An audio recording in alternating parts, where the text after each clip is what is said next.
Empecé a estudiar esto, ahora tengo 61 años, con 17 años, gracias a un libro escrito desde el campo de la medicina que hablaba de que los médicos griegos hace 2500 años, el gran padre Hipócrates entre ellos, el padre de la medicina, el juramento hipocrático que sonará, habían descubierto algo absolutamente sorprendente.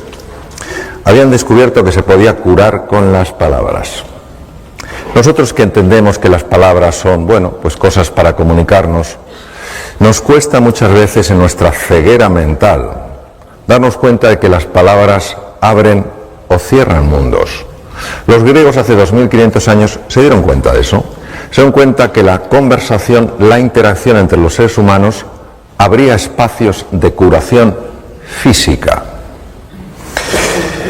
En aquella época esto era una auténtica proeza, porque imaginaros lo poco desarrollada que estaba la medicina, la cirugía, y que un grupo de personas cayeran en esto, cayeran en la cuenta que verdaderamente la conversación podía tener tal impacto en la salud, es algo verdaderamente notorio.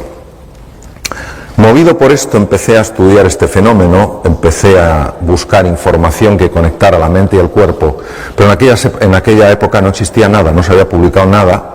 Busqué bastante porque todavía la medicina negaba no desde la negación dura y inflexible, sino desde que no se le ocurría que el cuerpo y la mente estuvieran conectados. Pero por fin encontré un artículo norteamericano que hablaba precisamente de esto, de una ciencia que es la psiconeuroendocrinoinmunología, que empezaba a mostrar que los procesos mentales afectaban al sistema inmune, que es el sistema de defensa del cuerpo. Todos hemos oído hablar de él, nos defiende frente a bacterias, virus y tumores. Fui tirando del hilo y, bueno, tiré tanto del hilo que hace 12 años yo vi que ya tenía que dar un salto. Ya no podía estar con el nivel de cirugía con el que estaba y con el nivel ya de investigación y tema de esos en el que estaba. Y decidí dejar la cirugía, me reinventé. Proceso muy difícil de entrada por el vértigo después de una cirugía de tantos años y una consulta muy grande, pero estoy sumamente agradecido y gracias, entre otras cosas, a ese salir de mi zona de confort, pues hoy tengo la suerte de estar con vosotros y con vosotras. Vamos a hacer un viaje juntos, entonces voy a pedir que pongáis la posición del cuerpo que pondríais para un viaje fascinante. Los que estáis de pie también se puede tener un viaje fascinante de pie, ¿a que sí? Bien. Vamos a hacer un viaje fascinante, obviamente no un viaje hacia afuera, vamos a hacer un viaje hacia adentro, que son los más fascinantes. Porque los de fuera, bueno, es raro que nos... Es difícil... Me ha quedado ahora mejor. Es que yo creo que cuando muevo el cuello voy a tener que estar así. Bueno, los viajes fascinantes, una de las cosas que tienen es la capacidad de sorprendernos, y no hay nada que nos pueda sorprender más que el viaje interior, porque el viaje exterior muchas veces, oye, pues ves cosas y dices, qué bonito, qué edificio, te impresiona, pero yo creo que lo que te sobrecoge es el ser humano, lo que te sobrecoge es la naturaleza, lo que se te sobrecoge de repente es ese atardecer que yo veía desde el aeropuerto de Alicante, ¿no? Eso es lo que te sobrecoge. Bien, a ver, sí. Eso es. Esto es de lo que vamos a hablar, lo tenéis en el programa, vamos a hablar de la magia que hay al otro lado del espejo. Soy muy aficionado a la mitología, mi último libro es un libro sobre la mitología y el despertar humano, y el espejo es el espejo de Narciso. Narciso en la mitología griega era aparentemente un joven guapísimo, un joven absolutamente... con todo lo que una persona puede tener de atractivo, pero era muy arrogante, era muy soberbio. Él se sabía muy guapo porque todas las doncellas suspiraban por él.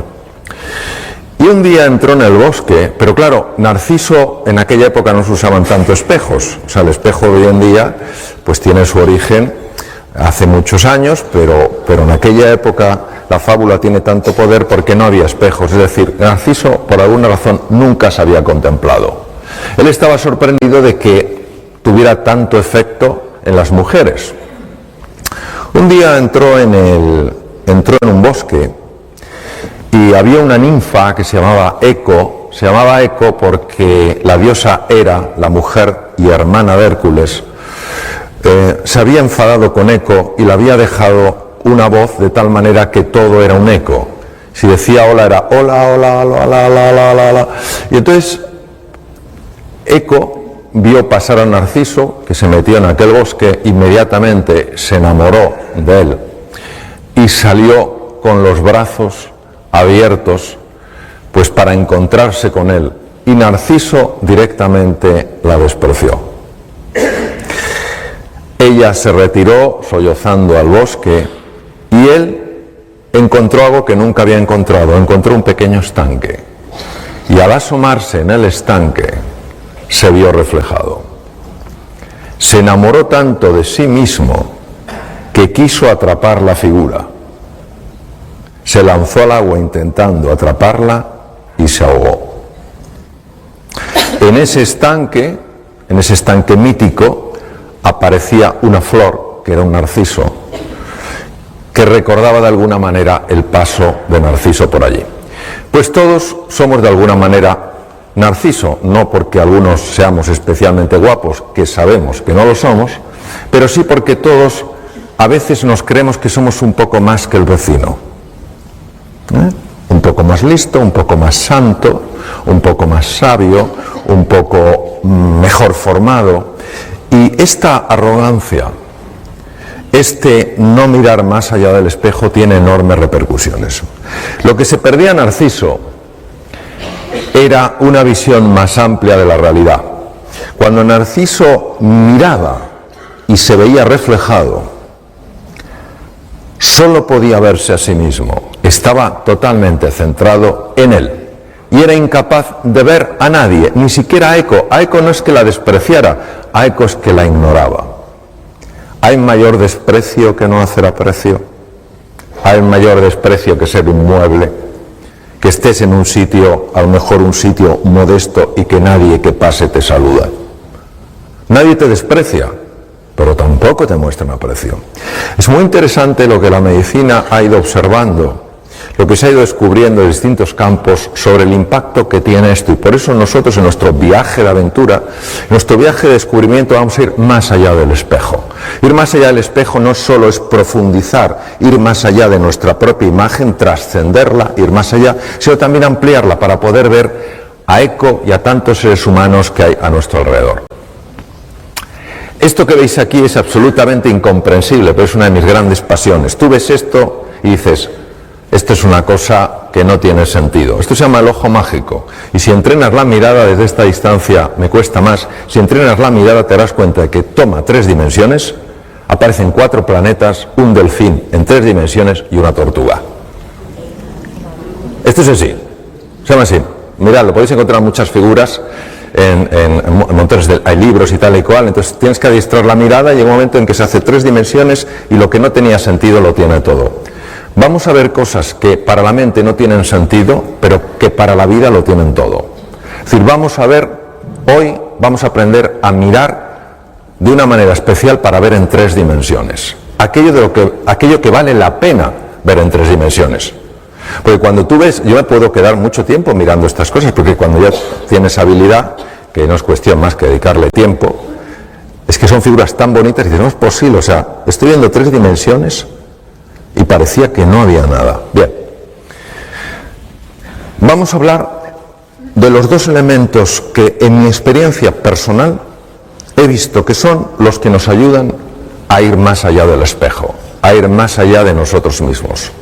Uno es el encuentro. ¿Qué es el encuentro? Lo veremos. Es hallarte con la otra persona. Es decir, dejas de ser el centro de un círculo y se crea una elipse que tiene 2 círculos, tú y yo.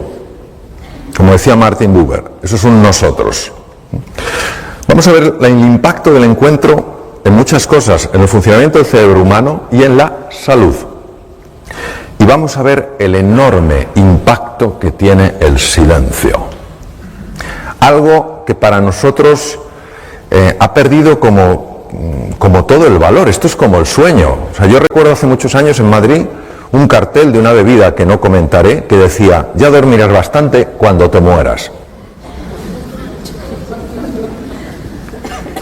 Dormir poco es sumamente dañino para la salud, sumamente dañino para la salud. El sueño no es una pérdida de tiempo, el sueño es un momento de reparación del organismo. Y hay muy pocas personas que realmente puedan dormir menos de 7 horas y estar bien. No digo que no las haya, hay muy pocas. Pues lo mismo pasa con el silencio y lo vamos a explorar juntos. ¿Cuál es el opuesto al encuentro? La rivalidad. No la competitividad, la rivalidad. ¿Entendéis la diferencia, no? La rivalidad tiene una connotación diferente a la competitividad. La rivalidad tiene un toque distinto. El otro es mi rival, es mi enemigo. Estoy enfrentado a él, estoy enfrentado a ella. Y el segundo es el ruido y las prisas. Los datos no se publican porque no es políticamente correcto a nivel mundial contarlos, pero si supierais cómo está escalando la ansiedad y la depresión. Hace no mucho me invitaron a un programa de televisión de una determinada comunidad autónoma y me dijo el periodista: doctor, quiero que se prepare para la primera pregunta que le voy a hacer, porque no es fácil de contestar. Cuénteme, ¿por qué en esta comunidad autónoma se consumen 7 millones de envases mensuales de ansiolíticos y antidepresivos, que es el mismo número de habitantes de la comunidad? Y dije: porque esto no es la comunidad suya, es el mundo entero. Las prisas y el ruido mental enferman. El silencio sana. Y vamos a ver por qué. Porque esto, si lo dices, pues está muy bien, pero si lo soportas, desde la ciencia por lo menos le podemos dar otra pensadita. Vamos a hablar del encuentro. ¿Qué es el encuentro? El encuentro es cuando tú tienes una intención real de aproximarte a otro ser humano, tienes una voluntad de cooperación, no sabes en qué vas a cooperar, pero tienes una voluntad de cooperación, hay un deseo de comprender de verdad a la otra persona, hay una disposición a escuchar. Escuchar es bastante complicado porque la mente mete mucho ruido y entonces uno no escucha porque está pensando cómo responder, y por eso es una cosa que hay que entrenar. Y generosidad en el contribuir, generosidad en el dar. Que recibes de vuelta, estupendo, pero no lo haces por recibir de vuelta, lo haces porque quieres vivir así. Nosotros vamos a través de ejemplos, a través de metáforas, a través de ciertas explicaciones, vamos a profundizar en eso que hace al encuentro tan saludable psicológica y biológicamente a la persona. No juzgar desde nuestro propio marco de referencia. Todos tenemos un marco de referencia, todos tenemos una experiencia a la vida, una manera de ver las cosas. Es inherente al vivir. Y tendemos a filtrar todo lo que llega de acuerdo a ese marco de referencia. Y os voy a poner un ejemplo contándoos una historia sobre la que luego trabajaremos para que entendamos un poco esto cómo opera. En la antigua Roma hay una historia que dicen que había un senador llamado Casio, que era muy admirado por su sabiduría, por su cultura, por sus conocimientos, y era todavía más admirado desde que hacía poco tiempo, pocos años, se había casado con la mujer más hermosa de toda Roma, y además la más rica. Esta mujer además le había dado un hijo varón, que sin duda sería su heredero, y claro, les parecía que este hombre todo lo hacía bien, era culto, era inteligente, en los debates en el Senado era siempre el que decía la cosa más relevante, se había casado por una mujer por la que suspiraban todos los romanos, encima una mujer con un gran patrimonio, en fin, lo tenía todo. Pero resulta que Casio anuncia que se divorcia de Helena, su mujer. en ese momento, algo pasa en el Senado. Empieza a haber un tumulto, empiezan a comentar entre ellos, empiezan a cuchichear. Y algunos de los que se llamaban sus amigos caen en la cuenta de que se han equivocado juzgando a este senador, que para nada es tan sabio ni es tan listo, sino que es un imbécil, porque solo un imbécil se podía haber divorciado de una mujer tan hermosa y tan rica como Helena.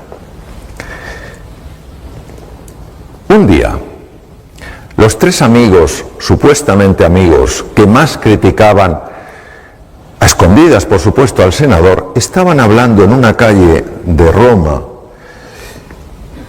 precisamente de eso, de nuevo, casi hasta disfrutando en su crítica a ese hombre al que habían tomado como tan inteligente y que había demostrado, por el contrario, ser tan torpe. Y no se dieron cuenta, porque estaban tan metidos en su conversación, que el senador, por pura casualidad, iba bajando por la calle. El senador, al verles a los tres, a sus tres amigos, se alegró muchísimo. Pero como veía que estaban como haciendo una piña, pensó que hablaban de algo muy personal y se acercó con prudencia. No empezó a gritarles, ¿qué tal estáis? Se acercó con prudencia, se acercó lo suficiente para escuchar con perfecta claridad cómo le criticaban. De repente, uno de los tres notó la presencia del senador. Senador, pero ¿por qué no nos has dicho que estabas aquí? En fin, tenías que habernos avisado. ¿De qué hablabais? El hombre sabía perfectamente que lo había oído todo. Por tanto, no podía disimular. Y dijo, senador, tienes que entendernos, en fin, no digo que sea correcto lo que hemos hecho, pero tienes que entendernos, hombre. Siempre te habíamos tomado por una persona muy sensata, muy sabia, y claro, no, comprende que nos ha descolocado que te hayas divorciado de Helena, una mujer por la que suspiraba toda Roma. El senador no contestó. El senador se agachó, se quitó una sandalia y se la dio. Dime qué te parece mi sandalia. El hombre cogió la sandalia. ¿Qué tiene que ver la sandalia, senador? Esto no tiene nada que ver con lo que hablamos. Tú simplemente dime qué te parece mi sandalia. El hombre, sin comprender muy bien aquello, tomó aquella sandalia, empezó a observarlo y tocó una piel tan suave que jamás antes había tocado nada igual. ¡Qué piel! Pero qué suavidad, cómo se desliza la mano. Jamás toqué una piel tan suave. Y entonces se fijó en la hebilla, una hebilla de oro macizo, con una orfebrería, con una filigrana tan compleja, que jamás había visto a nadie capaz de hacer algo tan exquisito. Dijo, ¿y esta hebilla? ¿Esta orfebrería de dónde puede salir algo tan perfecto? Y devolviéndosela al senador le dijo, senador, sin duda es el mejor calzado que se puede encontrar en todo el Imperio Romano. Y entonces el senador le dijo, sí, entonces tú me podrás decir en qué punto me molesta mi sandalia al andar. Esto es lo que nos pasa muchas veces, es decir, independientemente no es un justificar si la razón fue o no fue, es que aquella sandalia aparentemente tan bella no era cómoda, pero había que convivir con ella para verlo. Tener en cuenta que cuando hablamos del encuentro no hablamos de estar de acuerdo, estamos hablando de entender a la otra persona. Platón, el discípulo más afamado de Sócrates, el otro fue Jenofonte, decía, sé amable, pues cada persona con la que te cruzas está librando su ardua batalla. No lo sabemos. No sabemos por lo que está pasando un ser humano. No sabemos si está en un invierno en su vida. Y a lo mejor eso, no digo que justifique, pero sí explica su enfado, su irascibilidad. Cada persona tiene su historia y cada uno sabe cuánto le pesa le pesan y le duelen sus heridas. Si realmente queremos crear una conexión emocional, tenemos que comprender y apreciar su mundo, no juzgarlo. Tampoco hay que estar de acuerdo, no hay por qué estar de acuerdo con que él, el senador, se divorcie de Elena o se deje divorciar. Se trata de comprender su mundo. Y para ello, creo que lo primero es hacer preguntas desde el verdadero interés y la curiosidad. Los senadores, sus amigos, dieron por hecho algo, sin siquiera haber hecho la mínima investigación. La mínima. Eran amigos del senador, le podían haber cogido aparte y decirle: senador, somos tus amigos, podemos tener una conversación privada así. Oye, mira, nos ha sorprendido esto, ¿qué es lo que ha pasado? Y el senador habría sentido que se le daba una oportunidad para expresarse, una oportunidad para expresar su sentir. La mayor parte de las personas no necesitamos que nos den la razón, necesitamos sentirnos escuchadas y comprendidas. Lo segundo, escuchar para conectar con su mundo, sentimientos y necesidades. No podemos, veréis, la escucha es un proceso que a nivel cerebral no se puede dividir. No se puede dividir. Si estás con la escucha dividida, con la atención dividida, la tienes empobrecida, sí o sí. Es que el cerebro funciona así. Pero es tan importante la atención enfocada. Cuando una persona está hablando, yo recuerdo, estuve en Los Ángeles formándome con una persona que se llama el Dr. Poster, y es un hombre con bastante juventud acumulada, puede tener unos 82, 83 años, y es un hombre muy gracioso porque va con un gorrito galés, es norteamericano, pero va con una gorra galesa y va así, va despacito, tal cual, aunque hay gente con esa edad. Mi madre tiene 89 y va a pilates, o sea, pero él iba así. Pero cuando se sienta, eso hay que verlo, se transforma. Cuando se sienta a escuchar. Entonces, en una ocasión, yo le vi en un ejercicio de escucha con una psicoterapeuta, solo estábamos médicos, psicoterapeutas, estábamos con él trabajando, le vi algo asombroso. Yo jamás había visto a nadie escuchar así, nunca en mi vida. Era algo que se podía tocar, sentir, palpar, indescriptible con el lenguaje, inefable, no se puede escribir con palabras. Pero tuvo un efecto increíble porque aquella psicoterapeuta, que seguro que hacía un papel estupendo, como todo ser humano, arrastraba heridas. Salió una herida cuando tenía 5 años. El nivel de escucha de este hombre me produjo tal impacto que dije: profesor Poster, yo he visto algo extraordinario, me gustaría que me dijera, a ver, Mario, ¿qué es? Digo, yo le he visto escuchar a usted como no he visto escuchar a nadie en mi vida. ¿Cómo lo hace? Y va el hombre, y como diciendo, aquí va a haber suspense, y me dice: es que cuando yo me siento frente a alguien, Mario, no dejo que algo se siente conmigo, y se calla. Le digo: mire usted, yo me he hecho 14.000 kilómetros para venir por aquí, para ir con usted. No es suficiente, diga más cosas, dígame qué es lo que no deja que se siente con usted. Y me dijo: la preocupación. Cuando yo me siento con una persona, no dejo que a mi lado se siente la preocupación. ¿Preocupación de qué? De otras cosas que tengo que hacer, de lo que tenía que haber hecho, de lo que tendré que hacer. Y luego afortunadamente siguió y me dijo: cuando yo me siento delante de un ser humano, quiero claramente transmitirle a esa persona que ella, para mí, en ese momento, es todo mi mundo. A ver, estamos en familia. Cuando alguien te presta atención de esa manera, ¿cómo no te vas a sentir valioso? Te sientes como la joya de la corona. Pero cuando alguien no te presta atención de esa manera, lo que el ser humano siente, lo que uno siente es: no debo valer mucho cuando se me presta tan poca atención. Procesos automáticos, por cierto. Haz que se sienta comprendida. Sencillamente. Son cosas muy sencillas, pero nada fáciles. porque la mente interfiere. Por eso es la importancia del silencio.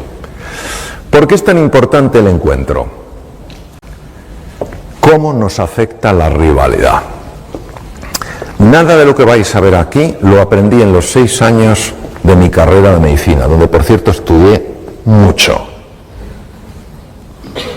Tuve que dar muchas vueltas por el mundo para enterarme de esto. Cuando creo que esto es esencial incorporarlo en todos los niveles de la sociedad.